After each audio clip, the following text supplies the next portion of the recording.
Welcome to SR PHARMA GYAN. Today we are going to discuss on membrane potential, electrical signal and nerve impulse.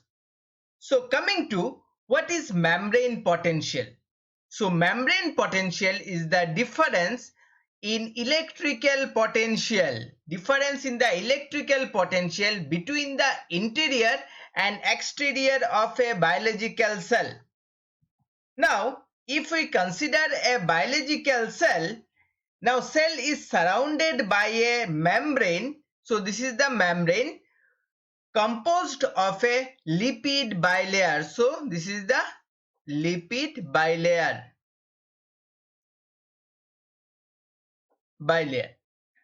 Now, this lipid bilayer serve as both as an insulator and a diffusion barrier to the movement of ions. That means if we consider the extracellular fluid or into the intracellular area, there is a different ions are present into the extracellular fluid as well as the cytosol. So their movement is regulated by the lipid bilayer.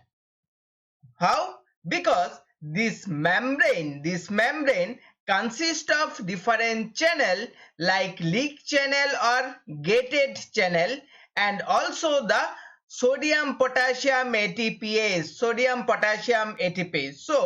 the different ions can come inside or can go outside through this channel or through the ATPase. If we are considering this plasma membrane, plasma membrane also create difference in the distribution of positively and negatively charged ions. That means, for example, sodium is a positively charged ion, potassium is a positively charged ion, chloride is a negatively charged ion. There is a different ions are there which is distributed extracellularly or into the cytosol. So this plasma membrane creates the difference in the distribution of these ions.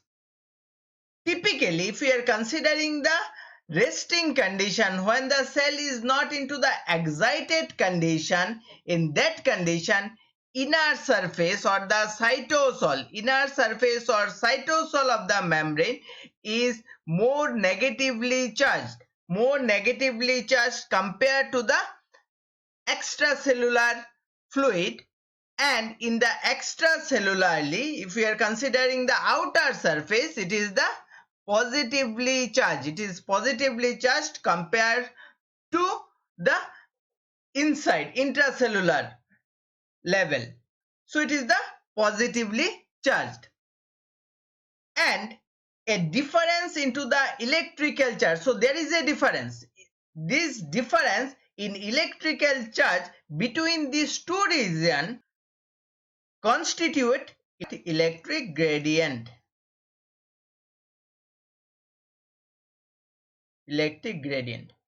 And as this electric gradient or the charge difference, it occurs across the plasma membrane. Therefore, this charge difference, it is termed as membrane potential. So what we can understand from here, that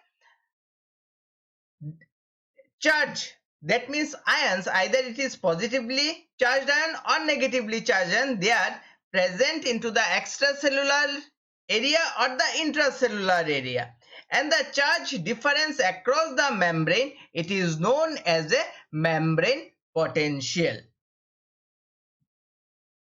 Now coming to the resting membrane potential. What is resting membrane potential?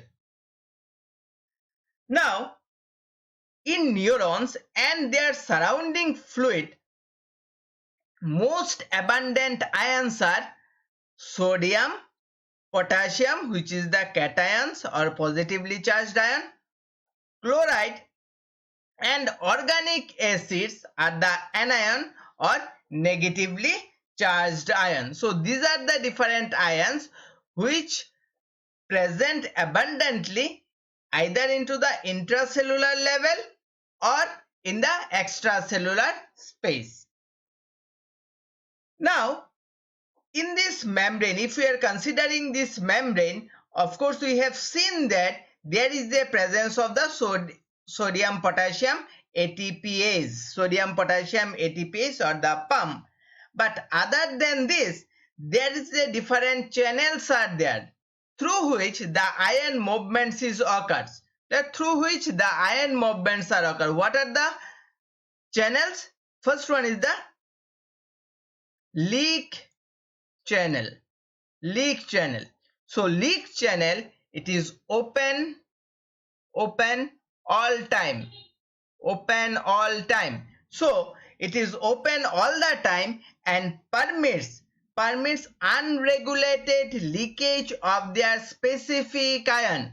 Unregulated leakage of their specific ion across the membrane through this channel. That means this is open all the time and it may be like a leakage channel of potassium or the sodium, and through this channel the movement of ion can occur in any time.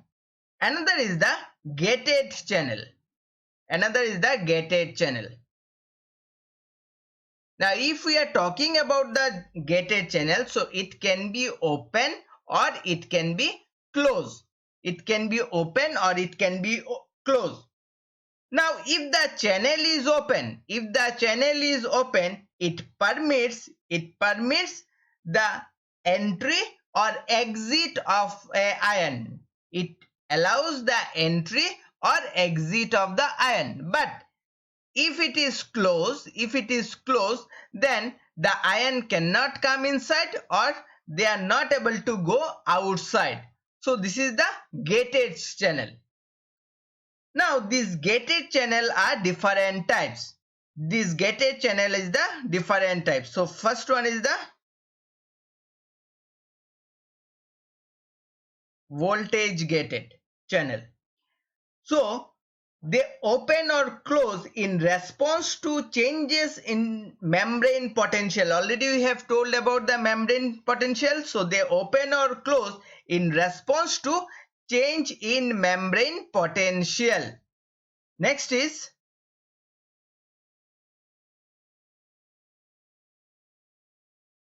chemically gated.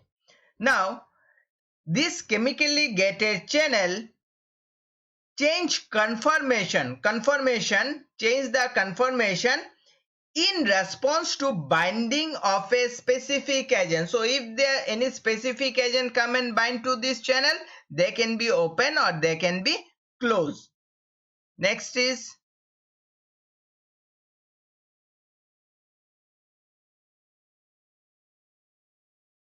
mechanically gated channel. Now in response to stretching or other mechanical deformation,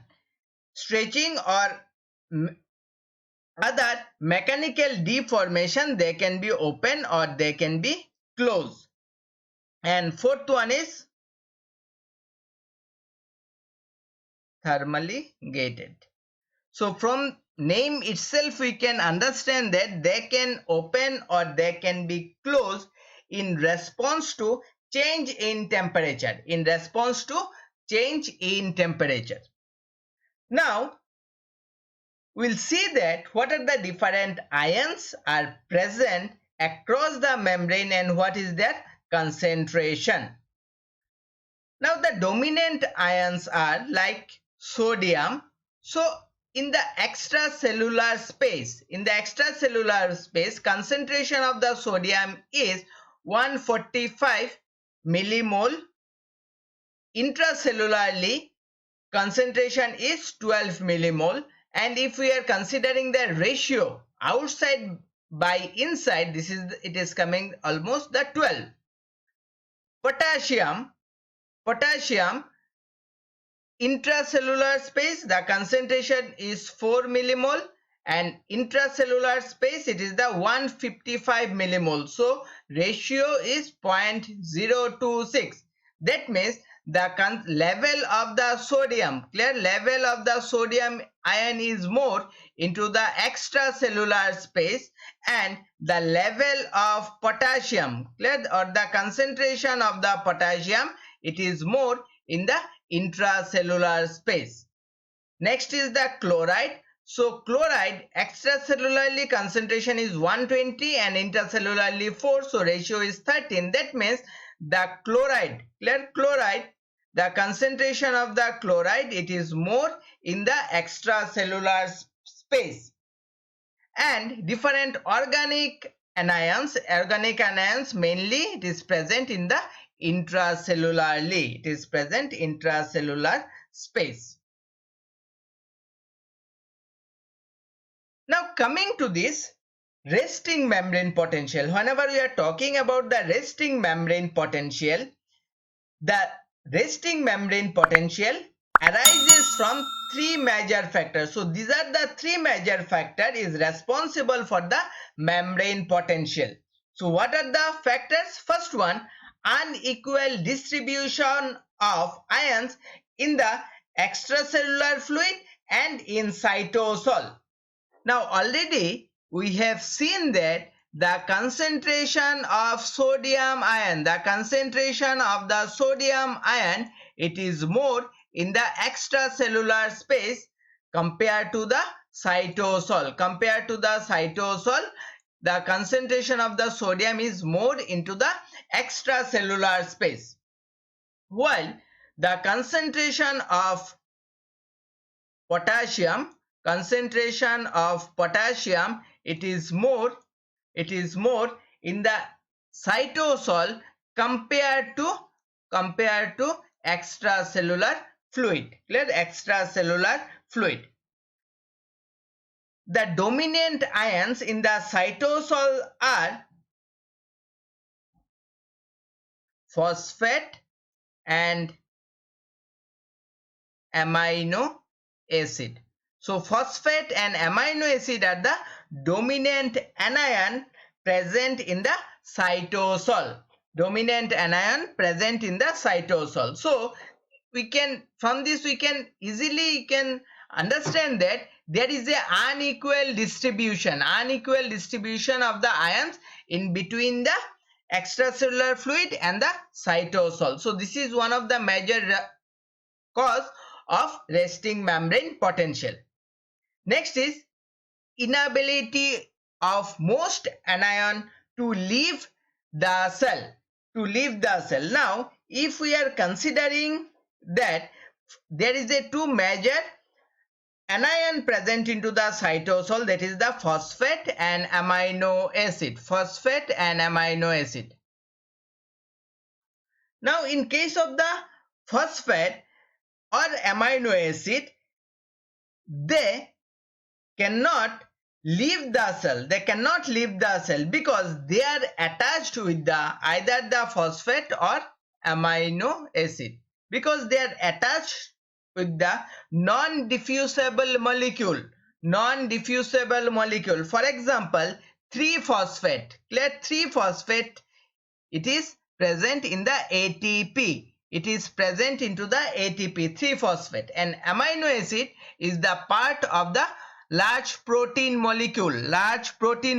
So this anion cannot leave the cell. So this is the inability of most anion to leave the cell. Third one is the electrogenic nature of the sodium potassium ATPase. Now if we see that only few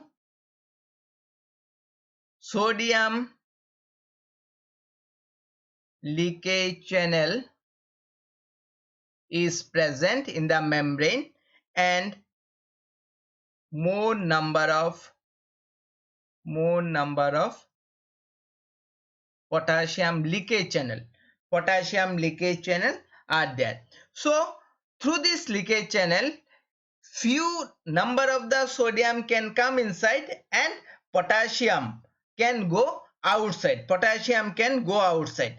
But these are offset by the sodium potassium ATPase. So why? Because if we consider this sodium potassium ATPase, we can directly see that sodium can go outside and potassium can come inside. And here through this leakage channel, sodium is coming inside and potassium is going outside. So this ATPase is responsible for the maintaining of membrane potential.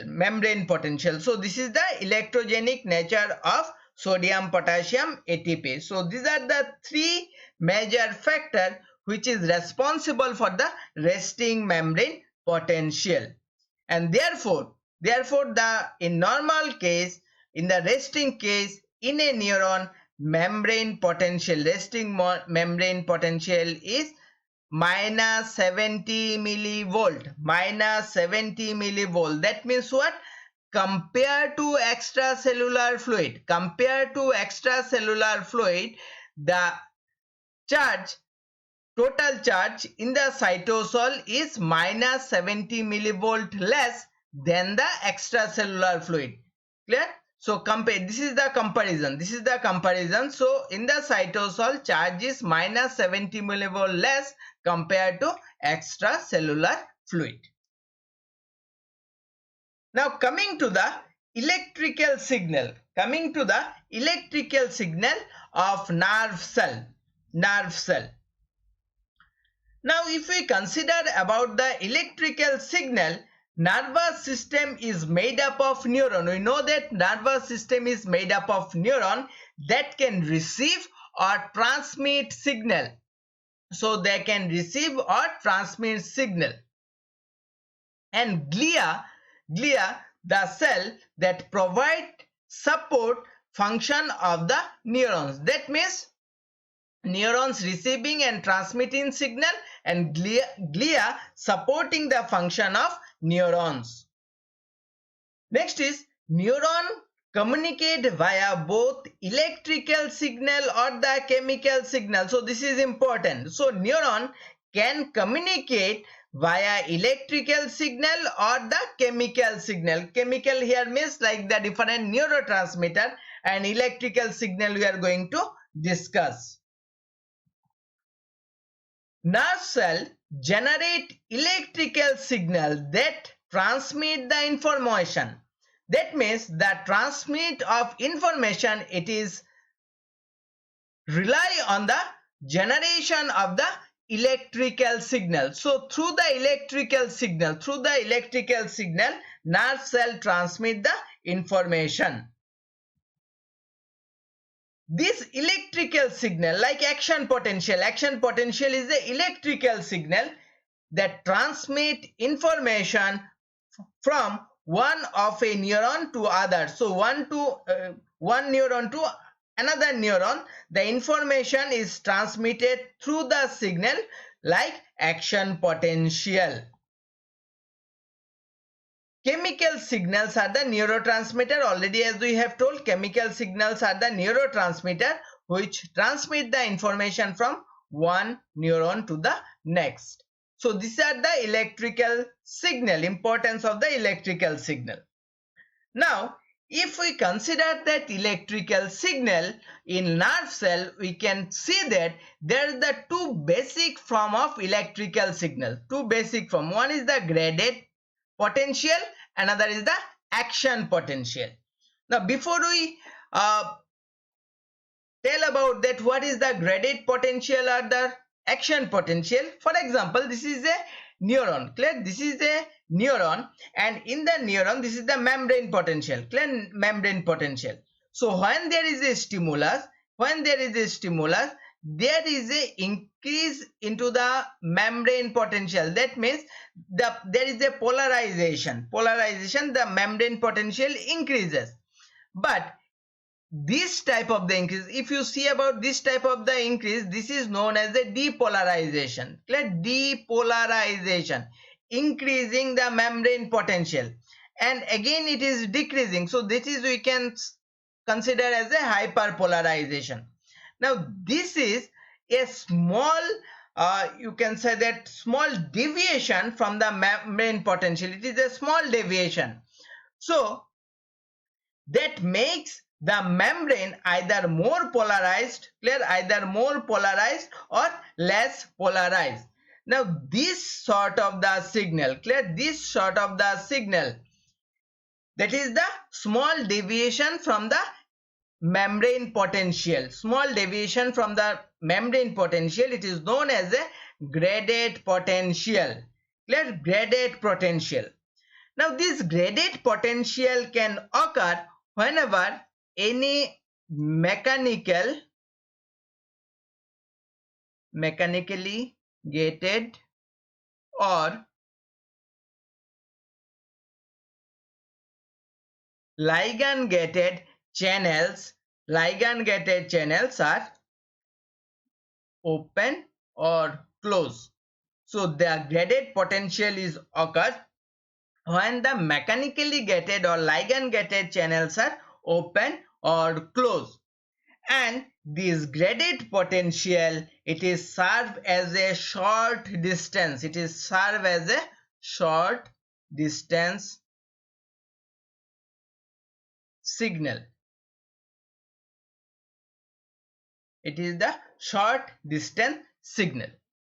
Now if we consider this one, if you consider this signal, this is a large deviation, clear, this is a large deviation. So this is the generally brief, clear, this is generally brief, rapid and large, there is a large deviation, large change into the membrane potential, large change into the membrane potential, which is known as a action potential, which is known as a action potential. There is a large deviation from the resting membrane potential, clear, potential.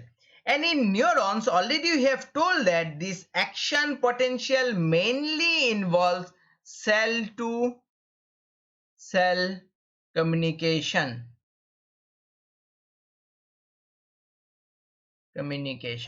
So action potential mainly play the central role in the cell to cell communication. And this action potential occurs due to the opening of, due to the opening or afterwards closing of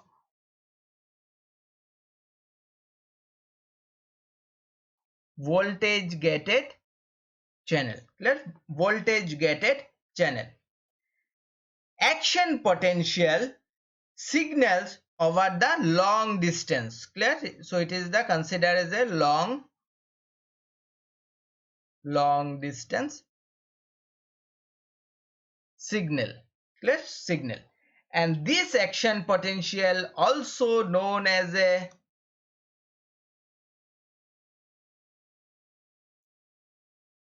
nerve impulse. So this is important, the action potential is also known as a nerve impulse. So nerve impulse, it is nothing but the action potential. So in this class we have discussed about some of the basic terminology, and in the subsequent lecture we'll discuss difference between a graded potential and action potential, generation of the action potential and propagation of action potential. So these are the some references. Hope this class will be informative to you, and please subscribe to our channel for more updates. Thank you.